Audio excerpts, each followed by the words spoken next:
وأنزلنا إليك الذكر لتبين للناس ما نزل إليهم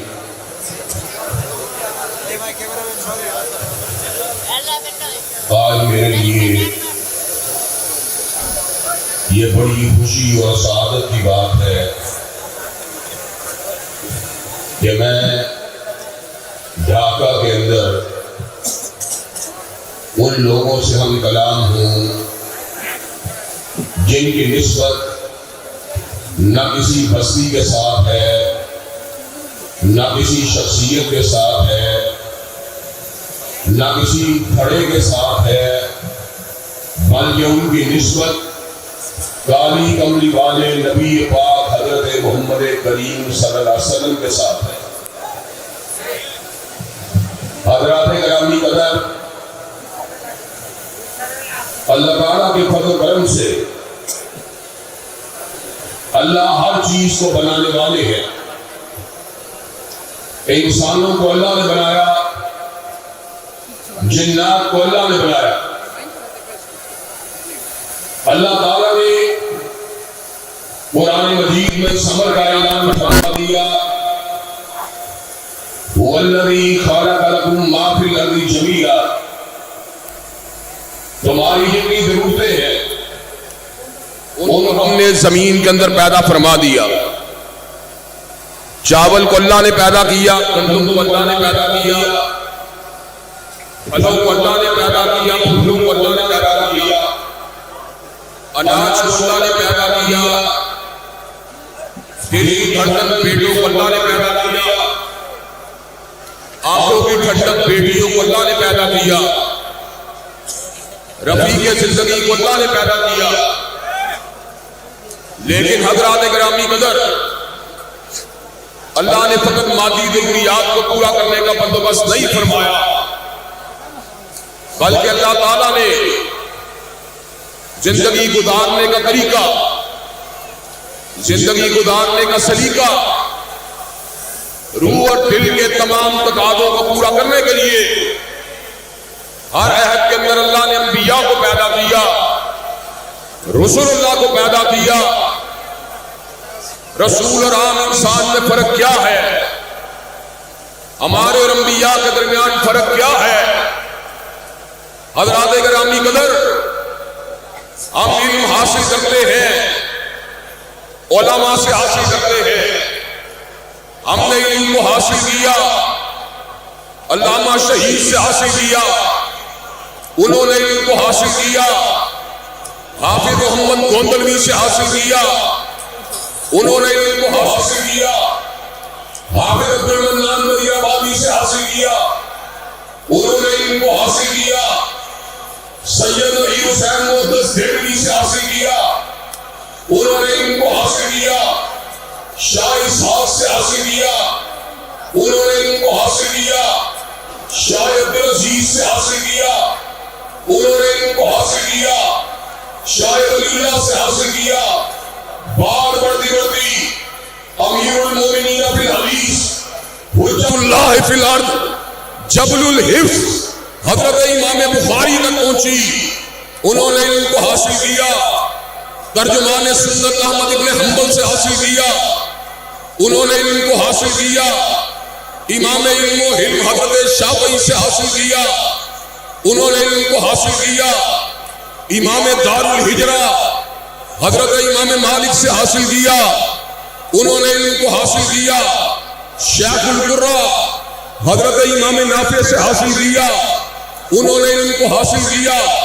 محدث امت حضرت عبداللہ ابن عمر سے حاصل کیا، انہوں نے علم کو حاصل کیا۔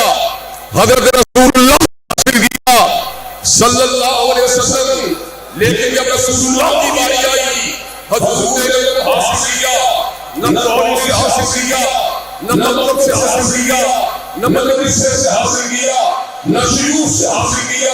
حضور نے علم کو حاصل کیا، علیم سے حاصل کیا، علامہ سے حاصل کیا، کبیر سے حاصل کیا، بصیر سے حاصل کیا، وحدہ لا شریک سے حاصل کیا، علی کل شیء قدیر سے حاصل کیا، فعال لما یرید سے حاصل کیا، قابل التوب سے حاصل کیا، شدید العقاب سے حاصل کیا، سریع الحساب سے حاصل کیا۔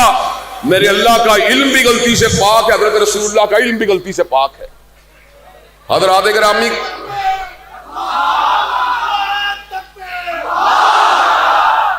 حضرات گرامی قدر، اللہ کا علم پتہ کیا ہے؟ لا یضل ربی ولا ینسا، نہ میرا رب کبھی بھولا ہے نہ میرا رب کبھی گمراہ ہوا۔ اور حضرت رسول اللہ کا علم پتہ کیا ہے؟ وما ینطق عن الہوی ان ہوا الا وحی یوحی۔ محدث بھی غلطی کھا سکتا ہے، مجدد بھی غلطی کھا سکتا ہے، مجتہد بھی غلطی کھا سکتا ہے، فقیہ بھی غلطی کھا سکتا ہے، خطیب بھی غلطی کھا سکتا ہے، ادیب بھی غلطی کھا سکتا ہے، لیکن رب نے غلطی سے پاک اگر کسی کو بنایا ہے، یا سراج منیر کو بنایا یا بدر منیر کو بنایا ہے۔ ماشاءاللہ۔ حضرات گرامی قدر، اللہ تبارک و تعالی نے انبیاء سے خود کلام کیا۔ کائنات کے اندر کوئی اللہ سے کلام نہیں کر سکتا، یہ انبیاء کا شرف ہے۔ ما کان لبشر ان یکلمہ اللہ الا وحیا او من وراء حجاب او یرسل رسولا فیوحی باذنہ ما یشاء انہ علی حکیم۔ تین طرح اللہ تعالیٰ اپنے نبیوں کے پاس اپنا علم بھیجتے ہیں، یا پردے کے پیچھے سے، یا وہی دل کے اوپر اتارتے ہیں۔ او یرسل رسولا فیوحی باذنہ ما یشاء، یا جناب جبریل کو بھیجتے ہیں جو اللہ تعالیٰ کا پیغام اس کے انبیاء کے پاس لے کے آتے ہیں۔ حضرات گرامی قدر، قرآن مجید بھی حضرت جبریل امین کے ذریعے حضرت رسول اللہ کے قلب اطہر کے اوپر اترا، انبیاء کے اوپر کتابیں آتی رہیں۔ ان ھذا لفی الصحف الاولی صحف ابراہیم موسیٰ، سیدنا ابراہیم کے اوپر بھی صحیفوں کو اتارا گیا، جناب موسیٰ کے اوپر بھی صحیفوں کو اتارا گیا۔ حضرت موسیٰ کے پر اللہ نے تورات کو اتارا، انا انزلنا التوراۃ فیہا ھدی و نور یحکم بہا النبیون الذین اسلموا للذین ہادوا والربانیون والاحبار بما استحفظوا من کتاب اللہ۔ تورات اس میں ہدایت بھی تھی اور نور بھی تھا، اور اس کے ذریعے علماء بنی اسرائیل اور ان سے پہلے انبیاء بنی اسرائیل لوگوں کے درمیان حق کے ساتھ فیصلہ کرتے تھے۔ لیکن اس کی حفاظت کس کے ذمے تھی؟ اس کی حفاظت بھی علماء اور انسانوں کے ذمے تھی۔ جس کی حفاظت انسانوں کے ذمے تھی وہ وقت گزرنے کے ساتھ بدلتی گئیں، لیکن قرآن مجید کے جب نزول کا وقت آیا، جب قلب مصطفیٰ پہ، جب سینہ مصطفیٰ پہ، جب صدر مصطفیٰ پہ صلی اللہ علیہ وسلم رب نے قرآن کا نزول فرمایا، اللہ نے سمر کا اعلان فرما دیا، انا نحن نزلنا الذکر وانا لہ لحافظون۔ ہم نے ہی قرآن مجید کو اتارا اور ہم ہی اس کی حفاظت کرنے والے ہیں۔ اور حفاظت پتہ کس طرح ہوئی؟ کتابت کے ذریعے بھی ہوتی رہی، لیکن ایک اور ذریعے کو بھی اختیار کیا گیا، وما كنت تتلو من قبلہ من کتاب ولا تخطہ بیمینک اذا لارتاب المبطلون بل هو آیات بینات فی صدور الذین اوتوا العلم۔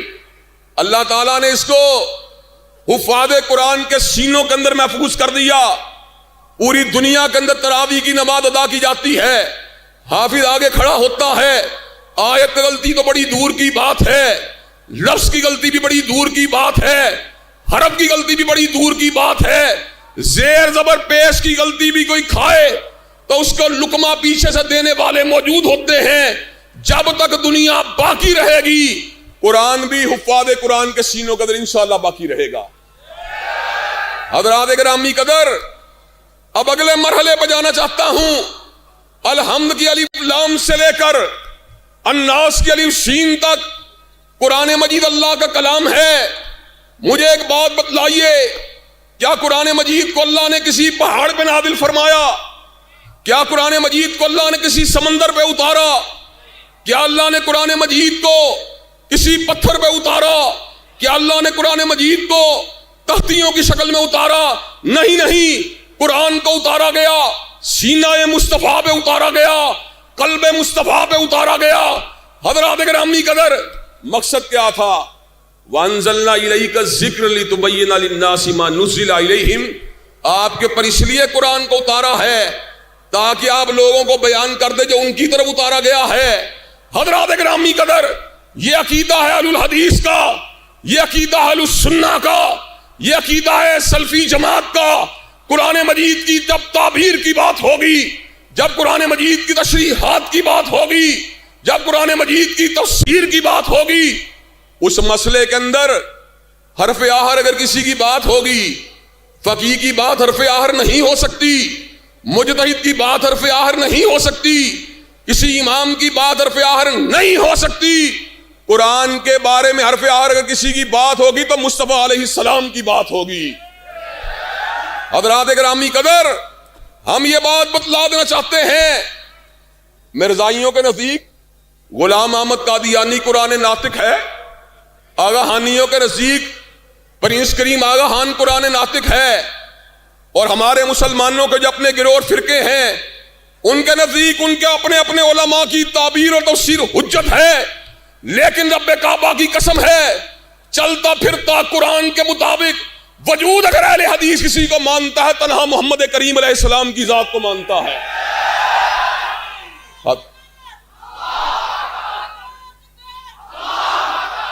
حضرات گرامی قدر، میرے آقا کو تولا گیا، ترازو کے اندر ترازو قائم کر کے تولا گیا، 10 کے ساتھ 100 کے ساتھ، یہاں تک کہ پوری انسانیت کی بات ہوئی، لیکن میرے مصطفیٰ کا پلہ بھاری تھا۔ اس کا مطلب یہ ہے پوری کائنات ایک طرف بلاتی ہو اور آمینہ کے لال علیہ السلام دوسری طرف بلاتے ہوں، پوری کائنات کی بات کو چھوڑا جا سکتا ہے، آمینہ کے لال علیہ السلام کی بات کو چھوڑا جا سکتا؟ حضرات گرامی قدر، دنیا میں جو بندہ بھی 5 نمازیں پڑھتا ہے، ہمارے چاہے حنفی دوست بھی کیوں نہ ہوں، سنتوں کے اندر تو سارے ہی اہدنا الصراط المستقیم پڑھتے ہیں، فرضوں کے اندر ہر مقتدی، ہر امام اہل حدیث کی مساجد میں اہدنا الصراط المستقیم پڑھتا ہے۔ احناف اگر نہیں پڑھتے لیکن ان کا امام تو پڑھا ہوتا ہے۔ اہدنا الصراط المستقیم، اللہ سیدھا راستہ دکھلا دے۔ اللہ نے جواب دیا، یاسین والقرآن الحکیم انک لمن المرسلین علی صراط مستقیم۔ حکمت والے قرآن کی قسم ہے، محمد علیہ السلام آپ رسولوں میں سے اور آپ ہی کا راستہ سیدھا راستہ ہے۔ وَإِنَّكَ لَتَهْدِي إِلَى صِرَاطٍ مُسْتَقِيمٍ، آپ نے جب بھی رہنمائی کی ہے صراط مستقیم کی رہنمائی کی ہے۔ وَإِنَّكَ لَتَدْعُوهُمْ إِلَى صِرَاطٍ مُسْتَقِيمٍ، آپ نے جب بھی دعوت دی ہے صراط مستقیم کی دعوت دی ہے۔ حضرات گرامی قدر، آج میں آپ کے سامنے اس بات کو رکھ دینا چاہتا ہوں، روئے زمین کا سب سے بڑا عقل مند سے عقل مند، ذہین سے ذہین انسان اشیاء کی حقیقت کو نبوت کی رہنمائی کے بغیر ان کا تعین نہیں کر سکتا۔ حضرت شیخ الحدیث و تفسیر حضرت حافظ محمد گوندلوی رحمۃ اللہ علیہ نے کہا تھا، جانوروں کی عقلیں انسانی عقل کا مقابلہ نہیں کر سکتی، اور انسانوں کی عقل نبی کریم صلی اللہ علیہ وسلم کی عقل کا مقابلہ نہیں کر سکتی۔ حضرات گرامی قدر، میں آپ کو یہ بات کہنا چاہتا ہوں، قرآن مجید اجمالی طور پر ایک مکمل کتاب کا نام ہے، لیکن اس کی تصریحات کے لیے ہمیں قول رسول کی ضرورت ہے، ہمیں فرمان مصطفیٰ کی ضرورت ہے۔ 2-4 مثالوں کے پر غور کیجیے، آپ کو بات سمجھ میں آ جائے گی۔ قرآن میں اللہ نے کہا الحج اشہر معلومات فمن فرض فیہن الحج فلا رفث ولا فسوق ولا جدال فی الحج۔ حج کے مہینے معلوم ہیں، اللہ کو پتا تھا۔ کیوں معلوم ہے؟ اس لیے کہ جس کے سینے کے اوپر اتارا جا رہا ہے اس کو حج کے مہینوں کا پتا ہے۔ پورے قرآن میں الحمد سے لے کے الناس تک قرآن مجید کے اندر حج کے مہینوں کا ذکر نہیں ہے، لیکن اللہ نے کہا حج کے مہینے معلوم ہیں۔ مصطفیٰ نے بتلایا جو شوال ذیقعد یا ذی الحج کے اندر میقات کی طرف قصد کرے، احرام کو باندھے، حج کی نیت کرے، حضرات گرامی قدر حج تمتع کی نیت کرے یا کسی اور طریقے سے حج کی نیت کرے، اس کو حج کرنے کی اجازت ہوگی۔ حضرات گرامی قدر، روئے زمین کے اوپر کوئی بندہ قرآن مجید کے ذریعے حج کے مہینوں کا تعین نہیں کر سکتا۔ حج کے مہینوں کا تعین بھی اگر ہوگا تو حدیث مصطفیٰ کے ذریعے ہوگا۔ حضرات گرامی قدر، اللہ نے قرآن مجید میں سمر کا اعلان فرما دیا، ان الصفا والمروۃ من شعائر اللہ فمن حج البیت او اعتمر فلا جناح علیہ ان یطوف بہما۔ صفا اور مروہ اللہ کی نشانیاں ہیں، جو حج کرنے جائے یا عمرہ کرنے جائے ان کا طواف کرے۔ طواف کا عام مطلب پتہ کیا ہوتا ہے؟ ایک چکر یہاں سے شروع کیا، جب یہاں آ کے مکمل ہو جائے گا اس کو طواف کہا جائے گا۔ لیکن مصطفیٰ نے ہمیں بتلا دیا، جس وقت کوئی بندہ صفا سے نکل کر مروہ کی طرف چلا جائے گا، آدھا چکر نہیں بلکہ ایک چکر ہوگا، آدھا چکر نہیں بلکہ ایک چکر ہوگا۔ مصطفیٰ نے ہمیں بتلایا جو مروہ سے پلٹ کے صفا پہ آئے گا وہ ایک چکر نہیں ہوگا بلکہ دو چکر ہوں گے۔ عقل انسانی کے ذریعے صفا مروہ کی سعی کو مکمل نہیں کیا جا سکتا، حدیث مصطفیٰ کے بغیر صفا مروہ کی سعی کو مکمل نہیں کیا جا سکتا۔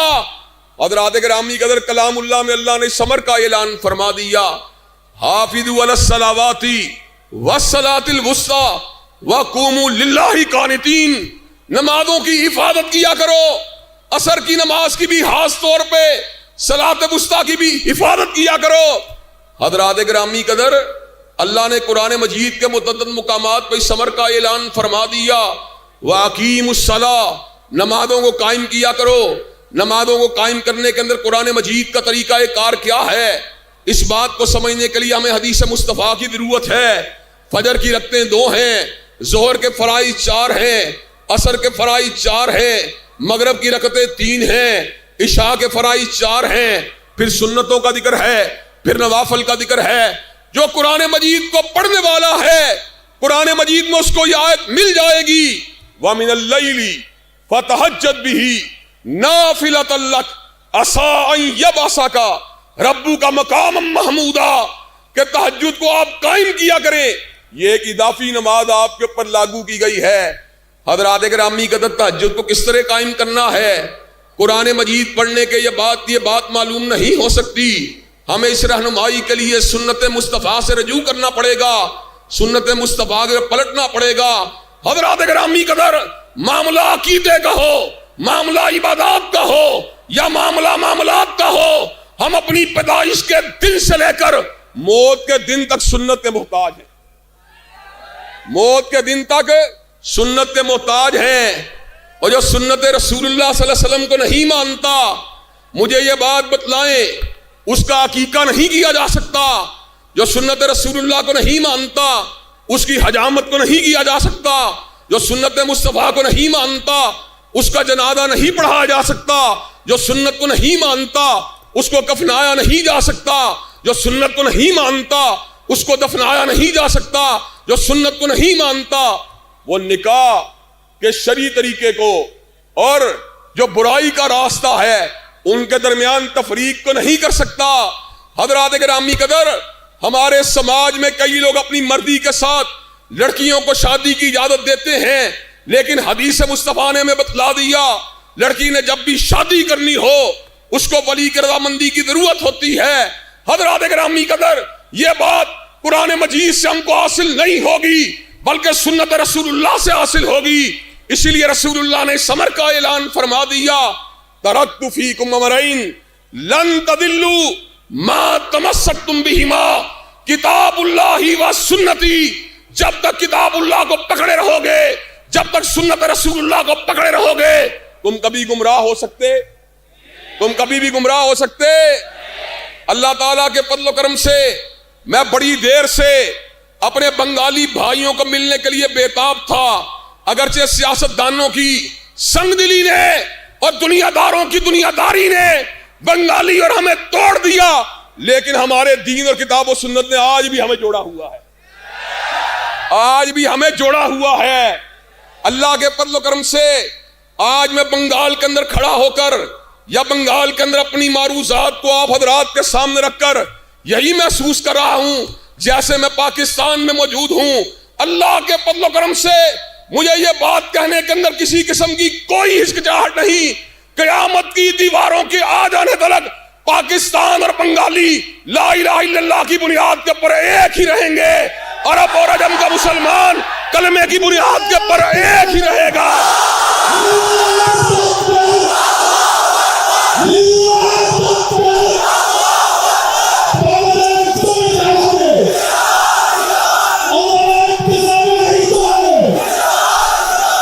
حضرات گرامی قدر، آپ مجھے یہ بات بتلائیے، کلمہ لا الہ الا اللہ کی بنیاد پر ہم ہمیشہ ایک رہیں گے کہ نہیں رہیں گے؟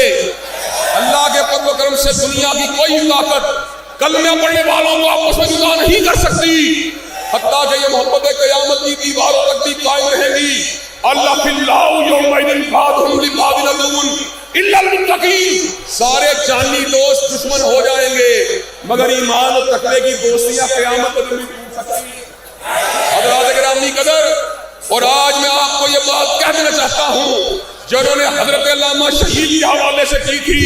حضرت علامہ شہید کو ڈھاکہ سے بھی اتنا ہی پیار تھا جتنا لاہور سے پیار تھا. حضرت علامہ شہید کو چٹاگانگ سے بھی اتنا ہی پیار تھا جتنا کراچی کے ساتھ پیار تھا. انشاءاللہ اللہ کے فضل و کرم سے ایک مسلم حرم کی پاسبانی کے لیے نیل کے ساحل سے لے کر کعبہ کے کاشغر، جہاں پہ کتاب اللہ کے دفاع کی بات ہوگی، جہاں پہ سنت رسول اللہ کے دفاع کی بات ہوگی، جہاں پہ اپنے نبوت کا ڈنکا بجانے کی بات ہوگی، جہاں پہ صحابہ کے قطرانہ گانے کی بات ہوگی، ڈھاکہ کا مسلمان ہو یا لاہور کا مسلمان ایک ساتھ ہی میدان میں نکل آئیں گے.